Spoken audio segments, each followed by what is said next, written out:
Յուղերի հետ միասին ունեք նաև արտադրում եք նաև քսուկներ եւ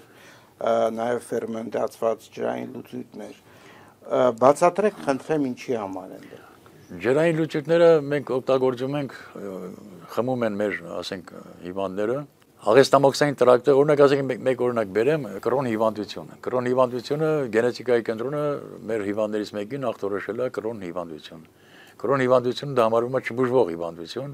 ավելի վատ է քան քաղցկեղը։ Մարդու աղիները աղեստամոքսային տրակտում, աղիները փտում են, կտրատվում են եւ կղանքի հետ դուրս են գալիս։ Ցավերը արդեն աննկարագրելի են, դա ոչ մի ցավազրկող նրան չի օգնում։ Ուրեմն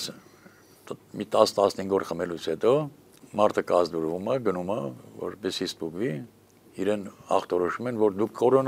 կրոն հիվանդ չեք, դուք ունեք ստամոքսի խոցային կոլիտ։ Դա էլ բուժվեց։ Հիմա այս մարդը դեռ գնացել է գենետիկայի կենտրոն, ասում է, դուք ինձ ախտորոշել եք կրոն հիվանդություն։ Հիմա ես կրոն հիվանդ չեմ։ Հիմա արդեն մնացածը թողնում եմ, ասենք, մեր առողջապահության նախարարության դատին, թե կրոն հիվանդությունը ինչպես կարելի է բուժել։ Սննդային հավելումները իրոք կարող են հրաշքներ գործել եւ ամբողջ աշխարհում հենց այդ նպատակով էլ սննդային հավելումները գոյություն ունեն։ Պարզապես հարցրեցի այդ ֆերմենտացված լուծույթների մասին, որը փաստորեն ձեր դեպքում, ձեր պատմած դեպքում ինքը այդ խնդիրը լուծել։ Հիմնականում օգտագործում են շաքարային դիաբետով հիվանդները, հիմնականում լիարդի, ասենք, այնտեղ գեմանգիոմա կամ ասենք այնտեղ նորագուացություններ լիարդում, ենթաստամոքսային գեղձի պոչուկի մասում կամ ասենք գլխիկի մասում, երբ որ ունենում են նորագուացություններ, այդ դեպքում կանայք օգտագործում են, ուրեմն միոմայի դեպքում, ձվարանի կիստայի եւ արգանդի վզիկի ուռուցքի դեպքում լվացումներ են անում, որ 2 անգամ այդ ֆերմենտացված ջրով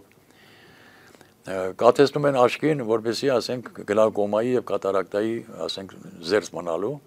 եւ մաստոպաթիայի դեպքում սկսում են կրծքագեղձին, մենք տալիս ենք իհարկե այնտեղ ֆերմենտերով հարստացած ինչ որ մի բան եւս խմելու, որպեսզի վիրահատության կամ քիմիոթերապիայի կարգավորման կարիք չզգացվի։ Եթերից դուրս դուք խոսում եք նաեւ նրա մասին, որ ձեր ուրեմն այս սննդային հավելումների պատրաստման ժամանակ երբեմն պետք է լինում նաև կանապիսի օգտագործում։ Կբացատրեք մեր հեռուստադիտողներին ինչ բան է կանապիսը, ինչպես է դա օգտագործում եւ ինչ արդյունքներ կարող է տալ։ Ուրեմն կանեպը միակ բույսն է, որի ներկայության դեպքում ոչ մի միջատ այդ տարածքում չի լինում։ Պարազիտներ, բաներ չեն լինում։ Այդ հոտից փախնում են։ Ես առաջարկում եմ, որպեսզի մեր կառավարությունը ուշադրություն դարձնի այն 5 հոգին, ովքեր ունեցել են լիցենզիա, որպեսզի արտադրեին կամ ունենային այդ կանեպի արտադրության բանը, մենք ընտրենք մեր հայկական տարբերակը, հայկական բանը, պատրաստենք կենսաբանական ակտիվ նյութ, իմիջիալոզ ես դրա լիցենզիան ունեմ, որպես կենսաբանական ակտիվ նյութ, եւ մեր հիվանդները շատ հաճույքով էլ օգտագործում են։ Դա ոչ կախված ինչի համար է դա։ Դա ունի հակաուռուցքային հատկություն, հիմնականում հակաուռուցքային, հակաքաղցկեղային հատկություն, եւ մեր հիվանդները ոչ մի ցավազրկողի անհրաժեշտություն չեն զգում։ Պետք չի նրան ոչ մի ցավազրկող։ Ապրում է իր նորմալ կյանքով։ Բայց Հայաստանում այդ արտադրությունը այդպես էլ չստացվեց դնալ։ Ես կուզենայի, որ Հայաստանը, եթե մենք դնենք պլանտացիաներ ունենանք, որ ինչպես ասենք Չինաստանը, Ամերիկան, Կանադան, Ֆրանսիան, Իսպանիան, Հոլանդիան, պլանտացիաներ ունենան, դնեն վերահսկողություն, մենք կարող ենք զարգացնել տեքստիլ արդյունաբերությունը, ջինսի շալվարներ կամ չգիտեմ, պիջակ, սարոշկա եւ այլն, եւ մեքենաշինությունը, այսինքն մեքենաշինություն, տեսեք, չինացիները սմալան խառնում են այդ բամբակի ստացած այդ նյութի հետ, ստանում են մեքենայի կուզով, դուր, լուսամուտ, ես չգիտեմ ինչ։ Եվ շատ թեթև ու շատ երկարատև կյանք ունեցող, այսինքն նա ոչ ժանգոտ էլ կա, ոչ փշանալ կա, ոչ էլ ուզում ես մուրճով հարվածի, ինչով ուզում ես հարվածի, դա չի կոտրվում դիմացկուն։ Թող Հայաստանն էլ անի, մենք էլ անենք, ինչի՞ չանենք։ Հայաստանում դա չեն անում ըստ երևույթին, վախենալով որոշակի ռիսկերից, որ ասենք կանեփի արտադրության կամ պլանտացիաների գոյությունը արեք վախենանք ատոմակայանից, կարող է պատահի հանկարծ Աստված որ չանի, վաղը միսօր ատոմակայանի մի հատ ուծեր կա լինի այնտեղ բանի պետք է մենք վերանանք։ Ռադիացիայից պետք է վերանանք։ Բայց ինչի՞ չեն վախենում ատոմակայանից։ Ինչ ասենք ատոմակայանը փակենք,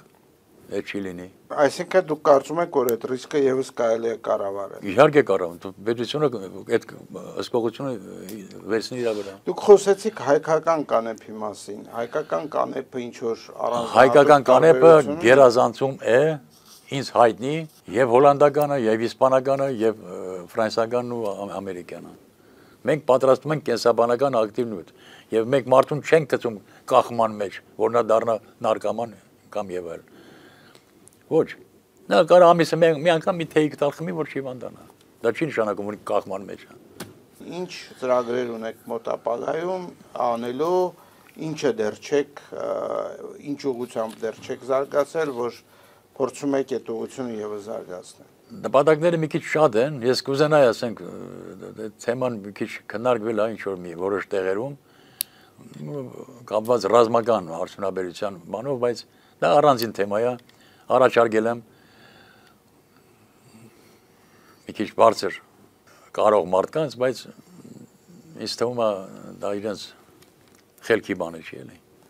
որ մենք կարող ենք այս վիճակում չհայտնվենք։ Դա կուժեղացներ մեր ռազմական հզորությունը։ Իհարկե կուժեղացներ, դաժե մենք կարող ենք